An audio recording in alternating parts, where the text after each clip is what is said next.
से कुछ ही देर बाद अरुण मिश्रा जी भी जुड़ेंगे, वरिष्ठ पत्रकार हैं हमारे साथ में, उनसे भी बातचीत होगी। अब वीरेंद्र जी, अब इसको किस तरीके से देखा जाए कि अब देश में सरकार किसकी बनने जा रही, क्योंकि नीतीश पर भी देश भर की नजर है। आपने भी देखा होगा कि पाला बदलने में बड़े ही वो रहते हैं, पाला उन्होंने कई बार बदला। इस बार का साथ किसका रहेगा, उनका क्या कहेंगे? देखिए, सरकार जो भाजपा बनाएगी, प्रधानमंत्री नरेंद्र मोदी बनेंगे, इसको लेकर कोई शक नहीं है।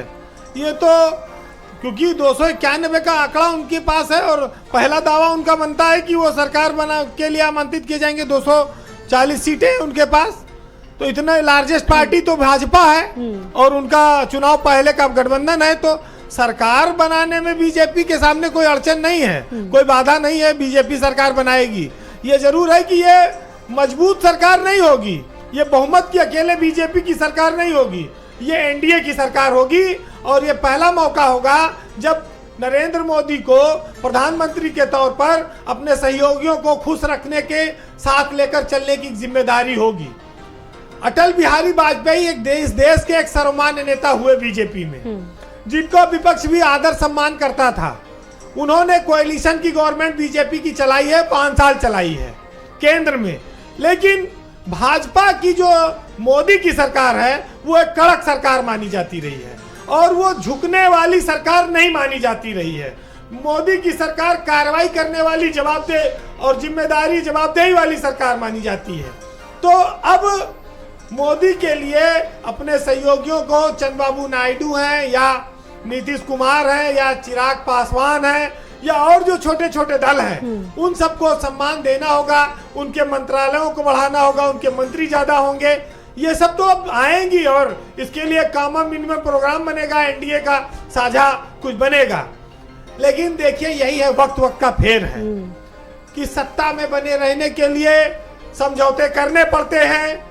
जिनको कभी आप नजरअंदाज कर देते थे, उनको भी अब आपको हाथ जोड़ के सम्मान देना पड़ेगा।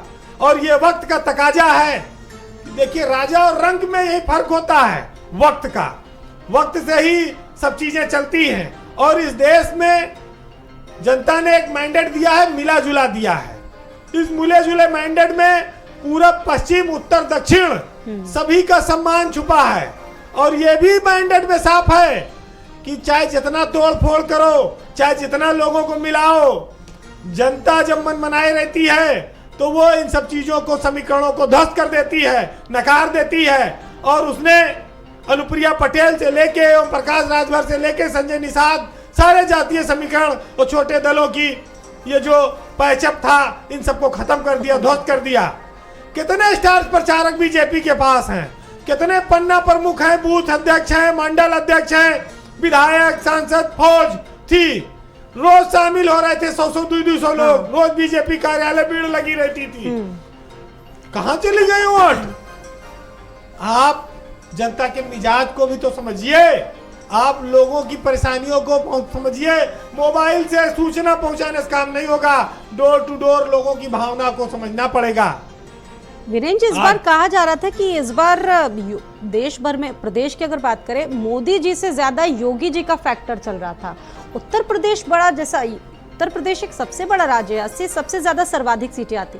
अगर यहाँ पर योगी फैक्टर भी काम नहीं करता है तो आपको क्या लगता है? देखिए, जब योगी के सवाल आप करती हैं तो ये बहुत अच्छी बात है, क्योंकि उत्तर प्रदेश में 2 लीडरशिप सामने थी। एक थी मोदी का चेहरा था, एक योगी का चेहरा था। अमित शाह हमेशा चाणक्य की भूमिका में रहे, रणनीतिकार की भूमिका में रहे हैं। लेकिन अगर भीड़ जुटाने वाले नेता के तौर पर आप देखेंगी तो ये 2 चेहरों पे भीड़ जुटती है भाजपा में। योगी आदित्यनाथ ने अपना गढ़ बचा लिया है। पूरे प्रदेश की जिम्मेदारी थी, लेकिन पूरे प्रदेश में बीजेपी का जो सुपड़ा साफ हुआ है, उसमें योगी आदित्यनाथ गोरखपुर मंडल को बचा के लाने में काफी हद तक कामयाब रहे। दूसरा, जिस समाज से वो आते हैं, क्षत्रिय समाज के वोटों की जब बात आती है, तो इसमें पलीता तो पश्चिम से पहले दिन से लगा था। ये कोई योगी की देन नहीं है। ये पलीता तो जब संजीव बालियान का खुलकर विरोध हो गया मेरठ में और इन्हीं के बीजेपी के पूर्व विधायक ने कर दिया, तभी ये बात क्लियर थी। और बात तो आई गुजरात से चली थी, लेकिन जब आपके 4 फेज के बाद राजा भैया के इलाके में चुनाव आया तो अनुप्रिया पटेल ने सबसे ज्यादा डैमेज किया क्षत्रियों की भावना को, राजा के खिलाफ बोलकर। रघुराज प्रताप सिंह राजा भैया उत्तर प्रदेश में बड़ा फैक्टर, एक बड़ा ठाकुरों का चेहरा है और राष्ट्रीय फलक पर भी उनकी बहुत ज्यादा पसंद है, उनको लोग स्वीकार करते हैं। ये अलग बात है कि उन्होंने अपने फलक को कभी ज्यादा बढ़ाया नहीं, अपनी पार्टी बनाई, अभी उसको उतना विस्तार नहीं दे पाए, लेकिन जब अनुप्रिया पटेल ने उनके खिलाफ बोला तो फिर लोगों में बात गई चर्चा में, और उसी का नतीजा आप देख लीजिए। फैजाबाद में कम ठाकुर हैं, सुल्तानपुर में कम ठाकुर हैं, प्रतापगढ़, कौशाम्बी, इलाहाबाद, ये पूरा बेल्ट साफ हो गया ना, जौनपुर तक। तो ठाकुरों की बहुत बड़ी संख्या है वहां पर, और ठाकुरों के सबसे बड़े नेता को अगर आपने कोस दिया तो योगी जी जो है क्या सबके मुंह पे ले जाके कपड़ा बांध देंगे कि ना बोलो?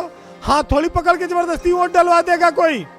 उत्तर प्रदेश में सहयोगियों को काबू करने में बीजेपी नाकाम रही है, और इसी नाकामी की वजह से चाहे ओम प्रकाश राजभर का मामला हो और चाहे अपना दल की अनुप्रिया पटेल का, बहुत बड़ी नेता बन गई है भाई वो, और 2 बार वो केंद्रीय मंत्री रही, उनके पतिदेव भी उत्तर प्रदेश में मंत्री हैं।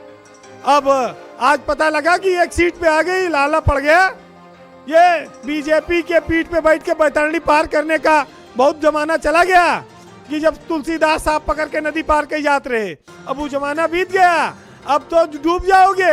अब जनता ने आपको 10 साल मौका दिया, ये अनुप्रिया पटेल हो या जो संजय निषाद हो, आप लोगों को जनता ने खूब मौका दिया। अब आपने उस मौके के बदले में क्या दिया? खाली ये लोगों को बयानबाजी, भाषणबाजी और समाजों को, अलग अलग लोगों को गाली देना, लोगों को नाराज करना, ये तो बीजेपी का नुकसान करके गए हैं। वो भी लगातार इस पर विश्लेषण कर रहे हैं। अभी